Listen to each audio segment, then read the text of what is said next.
Hello, this is Paul with Tweetown. We're here at Flash Memory Summit 2013 at the Seagate booth. We're with Rafael Gutierrez from Seagate.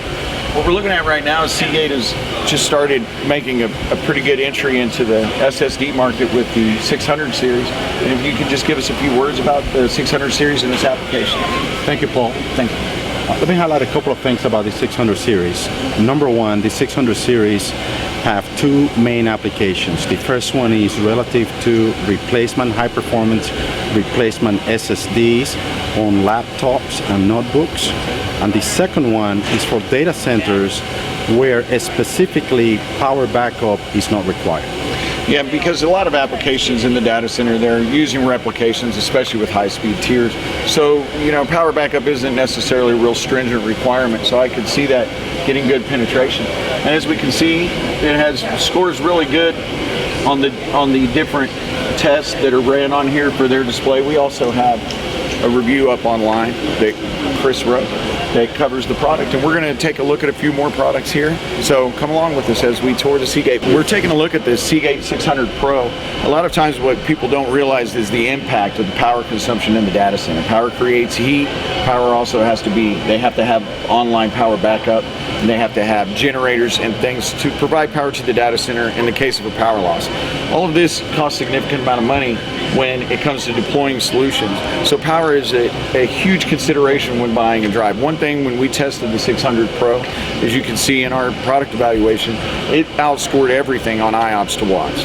So from an efficiency standpoint, for the amount of power invested, you guys give a tremendous amount of performance. Is there anything that you would like to say about the 600 Pro?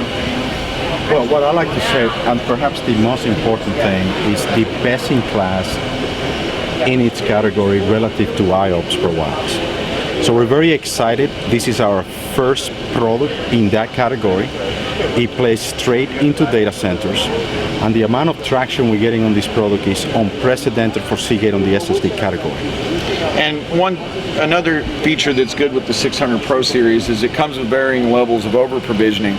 So there are different levels of endurance. So this SSD is going to stand up really good to heavy write loads. And there's some customization that you can do on how much endurance you need, so that can affect your purchasing decision. So they have a range of solutions to fit everyone. Now we're taking a look at the new 12 gigabit per second SAS SSD solution from Seagate. It's the Seagate 1200. As we can see, it's using a Marvell controller and Samsung MLC NAND.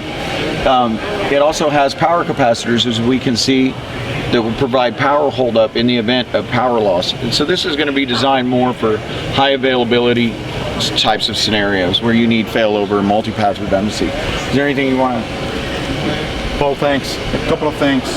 The product comes both on a 2.5-inch form factor as well as 1.8. And 1.8, we're seeing a lot more demand for those as we get into those smaller 1U racks. Correct. And then, blade and micro servers. Correct. Second thing we probably want to highlight is, 12 gigabit SAS right now is being adopted, and the transition is happening quite fast, so we're very excited to be playing in that category. The last thing I'd like to say is this drive is unique relative to self-encryption as well as FIPS. Okay, yeah, so we're probably excited about the FIPS part. It's not easy to basically certify. Absolutely, and encryption for data security is extremely important, especially when repurposing and discarding drives and just general data security. That's a really strong encryption suite. Yeah, this product is actually aimed directly at enterprise SSDs. Following the Seagate story, let me highlight now the X8 accelerator. The accelerator is actually powered by Verident.